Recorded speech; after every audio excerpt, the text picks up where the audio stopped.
Indians call it hostels. Americans say dorms. In UK, it is halls, where we stay during college days.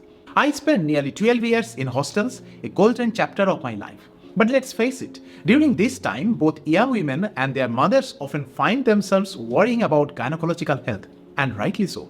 Drawing on my own experiences and enlightening interviews at our gynecological clinic of 25 years, I have carefully curated 18 essential topics to help you tackle these challenges. You will find 4 fresh takes on gynecological issues with a twist that you won't expect. 4 topics on diet, 4 diamond habits to adopt, 4 golden skills to master, and 2 important cautions to keep you out of the doctor's waiting room. No fluff here, just straight science. The goal? To save you unnecessary trips to the doctor so that you can focus on what truly matters, your studies and your dreams. Ready to crack on? Hostel Gynecology. Anemia. Why does anemia keep sneaking back even after taking iron supplements? Many moms and daughters tell me that they are tired, dizzy, and finding it hard to concentrate. Classic signs of anemia. It all boils down to one thing: not enough oxygen reaching their brain. Just testing hemoglobin is old practice. Here is the secret to solving it. Think of hemoglobin as your showroom iron. While your body reserves, the warehouse stocks, are measured by serum iron. Iron tablets may temporarily boost the showroom, but warehouse stays empty. Hemoglobin levels will keep dropping. So here is what to do. Test for the 3 building blocks: serum iron, vitamin B12, and folate. Once hemoglobin improves, stick with iron supplements for 4 to 6 weeks to fully restock your reserves beyond when hemoglobin is back to normal. Skipping this extra step means you will be back to square one before you know it. Nobody got time for that. With this approach, you will have the energy you will need to hit those study goals and thrive. Let's tackle anemia smartly. Period pain.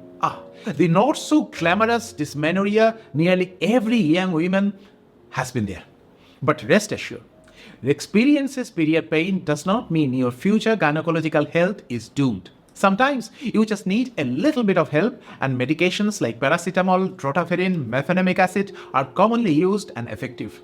Just remember, learn their generic names. If you don't, Google cannot help you with scientific details. Now, about combination drugs. Those tablets with multiple medications crammed in it, best to avoid them. Interestingly, taking 2 separate tablets together with individual doctor-prescribed doses can actually work better. It's called supra-additive effect.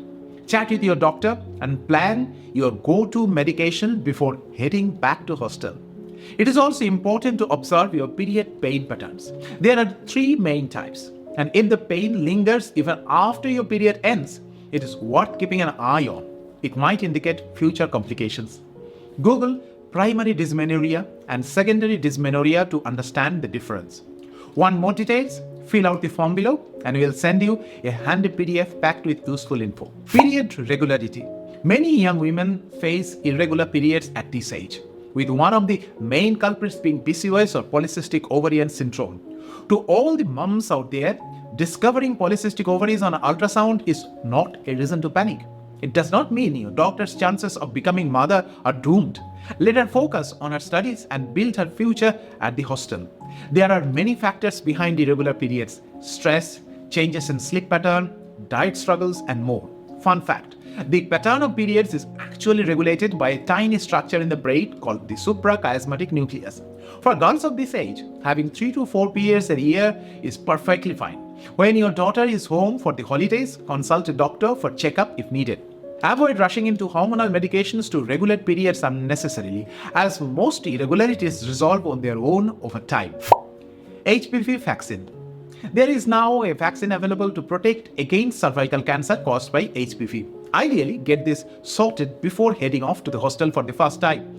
Depending on age, the vaccine requires either 2 or 3 dosage and can be given as early as 8 years old. Check out the link below for more information. Sometimes families realize too late, once the girl is already at the hostel, that the vaccine would have been a good choice. The doses follow a 0 months, 2 months, and 6 month schedule. And if she can't come home during those times, the plan can fall apart. To avoid this, try to arrange the vaccine from year 11 onwards. The vaccine is especially effective if administered before the first sexual relationship. Food and nutrition. Hostel food, a tale as old as time, is often a chaotic mix of bland, repetitive meals made with minimal ingredients, leaving students tempted to grab a bite outside. While that can offer a change in taste, neither the mess foods nor the street snacks usually provide enough iron or essential vitamins. If possible, consider staying in a PG that is paying guest, set up for fresher, home-cooked meals. Health, once compromised, takes time and effort to restore, and hostel life is a highly productive phase. You don't have the time to cook elaborate meals yourself. So, ensuring your daughter gets low-calorie, nutrition-packed food is key. Remember, nutritious eating is not about overeating, it's about eating smart. Parents, instead of nagging with eat properly 5 times a day, you know how that ends. Try a practical approach. Sit with your daughter with pen and paper in hand and create a list of what she has eaten over the past week. These will give insights on how her diet can improve. Draft a food schedule with meal timings and options and explain it to her clearly. Tracking habits with a written list works wonders. Without this, a year later, you will still be saying, eat better, while she insists, I am eating fine, but her habits might remain unchanged throughout the year. Let's get ahead of that curve, shall we? Breakfast. Metabolism is a pretty big deal. It's what keeps your body ticking smoothly. But 3 or 4 years of hostel life with its chaotic routines can throw it completely off balance. And trust me, you will feel the effects later. This is also when some odd notions about meals start creeping in. Hostel breakfast often more symbolic than substantial. After a few years, you might even start believing breakfast is overrated. Newsflash, it isn't. In fact, breakfast is the most important meal of the day. Skipping dinner now and then? Fine. But skipping or skimping on breakfast? Not okay. Toast, milk with flattened rice, cornflakes, while these may seem like simple options, they are often not ideal, can even be problematic for gynecological health in future. The habit of neglecting breakfast, so common in hostel life, can lead to weight issues down the line. Fast forward a few years, and many women find themselves saying, I just cannot manage my weight. This often starts during those carefree hostel days. Women typically confront these issues actually in their 30s. But the seeds are sown much earlier during hostel days. So, sit down with pen and paper and plan how to make breakfast heavier and more wholesome. It's all about forming the right habits early in life because, trust me, a well thought out breakfast plan today serves a whole lot of trouble tomorrow. Fibre. Did you know that while the human body has around 37 trillion cells, it is home to a whopping 82 trillion microbes? Most of these friendly bacteria live in our colon, and they are not just protecting you from colds, they are boosting your memory, fighting off the blues, and even gearing up the battle against cancer. Fascinating, right? This calls for a note to modern research and Nobel Prize winning scientist Ilya Mechnikov, who discovered these friendly bacteria in a Bulgarian village over 150 years ago. Here is the tricky bit. Probiotic bacteria don't eat medicine, nor they can be bribed with cakes, burgers, or even your mom's best rasgullas. Their one and only food? Fiber. Those rough bits in food that humans can't digest. Your friendly bacteria have been surviving so far on okra, pointed gourd, and apples, often thanks to monks' insistence. But in the newfound freedom of hostel life, fiber quietly disappears from your self-curated diet, leaving your bacteria to starve. The result? Weakening immunity and fewer allies in your gut. It is time to take action. Make a list of fiber-rich foods and start treating them like royalty in your meals. Trust me, your gut and your future self will thank you later. Long gaps between meals. In hostel life or during hectic work shifts for those in PGs, skipping meals often becomes an unfortunate necessity. But here is the catch. Filling the hunger void with quick fixes like biscuits, cakes, or a rushed bowl of rice is about as helpful as asking your ex for life advice. It doesn't end well. Sugar and simple carbs might seem like harmless treats, but they're the real villains of your story, far worse than your ex. The craving for sugar only grows with age. Realizing sugar is a double-crossing enemy often takes decades to understand. So beware. Once you are older, it is harder to to undo the damage. Plan ahead, stock up on dry foods, nuts, and other nutritious snacks online, and keep an emergency food plan handy in your phone's note. A bit of foresight now will save you from health regrets later. Diamond habits. The famous Australian actor and teacher Frederick Matthias Alexander once said, "People do not decide their future. They decide their habits, and their habits decides their future." Hostel years are a golden era for building good habits. Many future gynecological issues can trace their roots back to faulty habits formed during hostel life. As I have said before, hostel living is a priceless chapter for young people.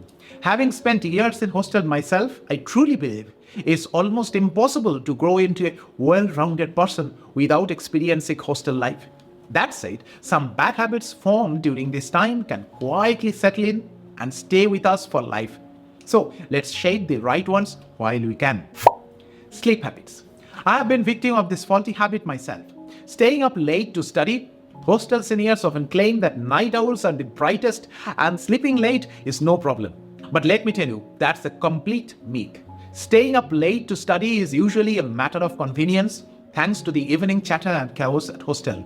Late nights bring quietness, but research shows late night studying does not stick in your memory. Worse, the habit can weaken your decision-making abilities over time. The truth, early mornings win every time. Sure, you may struggle to sleep by 10:30 in a hostel, but remember, this habit is harmful. Poor sleeping routines at this age can lead to future issues like irregular periods, weight gain, and metabolic problems. So, ditch the late night grind and prioritize proper sleep. If needed, change your hostel. Your future self will thank you. Water habits. Water is your body's detox buddy.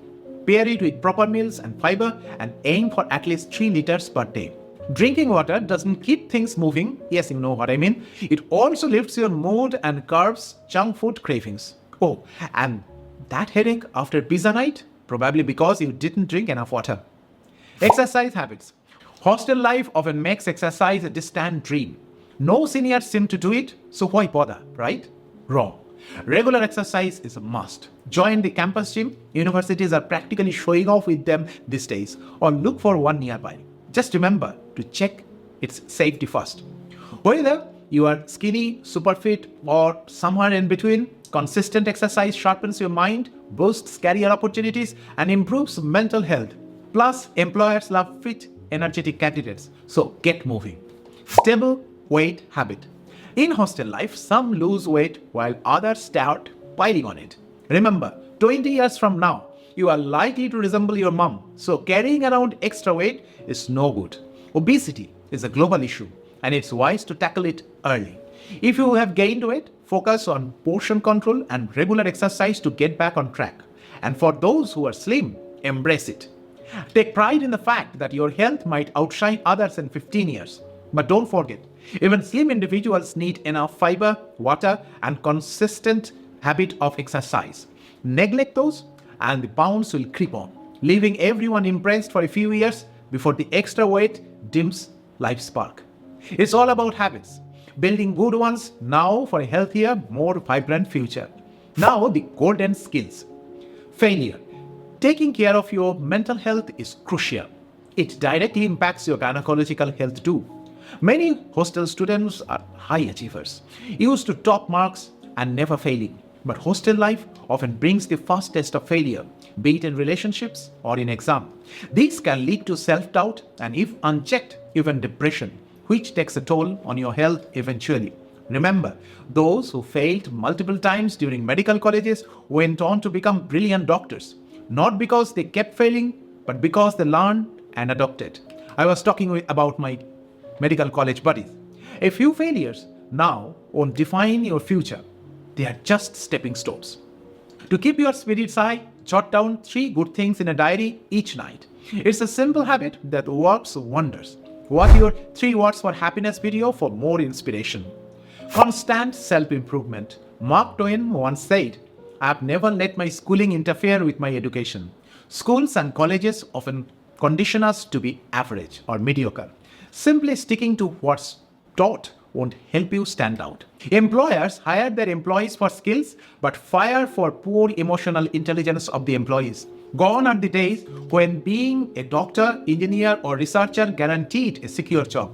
Now, your success lies in mastering rare overlapping skills, those unique combinations that set you apart. For instance, if you are in a microbiology research but also write in Bengali and have design skills, that overlap will secure you a job, not just your microbiology degree anymore. So, along with core skills, strive to learn new ones. There are nearly 20 valuable skills worth exploring. Post-COVID, there is a wealth of online courses available. Plug in your earphones, quietly dive in, and equip yourself for a stellar future. I also recommend Scott Adams' book, How to Fail at Almost Everything and Still Win Big, an affordable read that can reshape your perspective. You might wonder why I'm saying this while talking about Hostel Gynecology. But if you cannot handle failure, you risk struggling in your career, family life, and health. Trust me, when your hair turns gray, you will look back and understand why I said this. Hobbies. Your hobbies are your sanctuary, a lifeline to your happy place.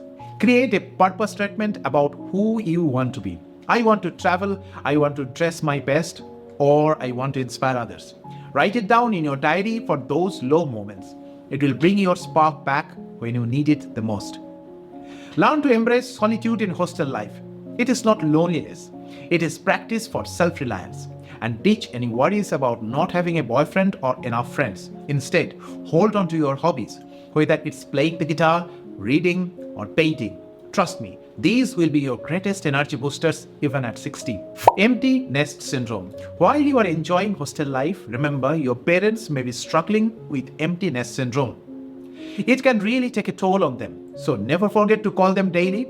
It's not a sign of weakness, but a sign of love. Your friends might tease you, but those conversations matter more to your parents than you realize.